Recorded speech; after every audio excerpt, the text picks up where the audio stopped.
Bonjour à tous et bienvenue sur Mon Bébé Télévision. Maintenant que vous êtes enceinte, vous souhaitez des précisions sur la durée de la grossesse, est-ce 9 mois tout juste? Et à partir de quand faire le calcul?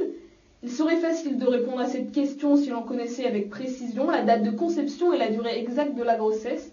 Malheureusement, ces deux éléments sont variables. Nous recevons aujourd'hui Daniel Gonneau, gynécologue obstétricien à Paris, pour faire le point sur les calculs à faire pour déterminer la date de votre accouchement. Daniel Gonneau, bonjour. Bonjour.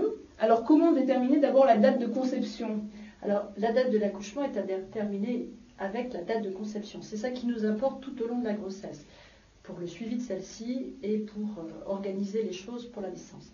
Deux manières préférentielles pour déterminer cette date de conception. Chez les femmes qui ont un cycle régulier, tout simplement, savoir quel est le jour des premières règles, le premier jour des dernières règles, puisqu'on sait que théoriquement sur un cycle régulier de 28 jours, l'ovulation a lieu aux alentours du 14e jour. Donc on prendra le premier jour des dernières règles, on rajoute 14 jours et on détermine la date potentielle de la naissance.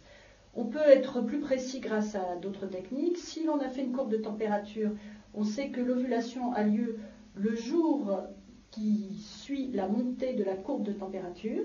Donc si on a eu, pour des raisons d'infertilité ou autre, besoin de faire ce type d'examen, on pourra préciser la date de conception grâce au changement de température, c'est-à-dire qu'on passe en gros d'une température en dessous de 37 à une température au-dessus de 37,2. Et surtout, le moyen le plus fiable de dater la grossesse reste encore l'échographie du premier trimestre. C'est une échographie qui fait partie des examens préconisés de manière systématique.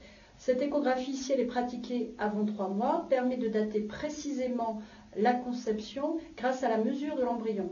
Autant les bébés humains ont des tailles et des poids différents à la naissance, ce qui est lié à l'hérédité, aux conditions de la grossesse, autant les mesures sont identiques pour un même embryon humain au même âge de la grossesse. Donc à 3 jours près, on pourra dater cette grossesse. D'accord. Une fois qu'on a réussi à avoir une date de conception précise à 3 jours près maximum, combien de temps dure la grossesse? On dit 9 mois, c'est 9 mois pile? Alors, on compte 9 mois, du moins c'est comme ça que compte la sécurité sociale. Une fois qu'une date de calendrier est fixée, par exemple le 10 du mois, on compte 9 mois plus tard, le 10 exactement. Tout ça est important pour le calcul des congés de maternité, etc. Pour les obstétriciens, une grossesse, ça dure 9 mois, plus ou moins une semaine. Donc dans nos calculs, puisqu'on a une manière un petit peu particulière de compter, on compte en aménorrhée. C'est la nomenclature internationale. Donc on prend la date de conception et on rajoute 2 semaines, ce qui correspond à la période entre les règles et l'ovulation. Donc une grossesse, c'est 41 semaines d'aménorrhée, plus ou moins 4 jours. Pourquoi est-ce qu'on date précisément? Pour pouvoir exercer un suivi régulier sur la bonne croissance du bébé par rapport à sa date de vitalité, pour pouvoir éviter les problèmes de prématurité. Une grossesse est considérée comme prématurée avant 8 mois révolus, c'est-à-dire 37 semaines d'aménorrhée, et on parle de grossesse prolongée qui nécessite une prise en charge particulière dans la période située entre 41 et 42 semaines d'aménorrhée, terme à partir duquel il faut de façon indispensable pour des raisons médicales déclencher l'accouchement. Très bien, Daniel Gonneau, merci.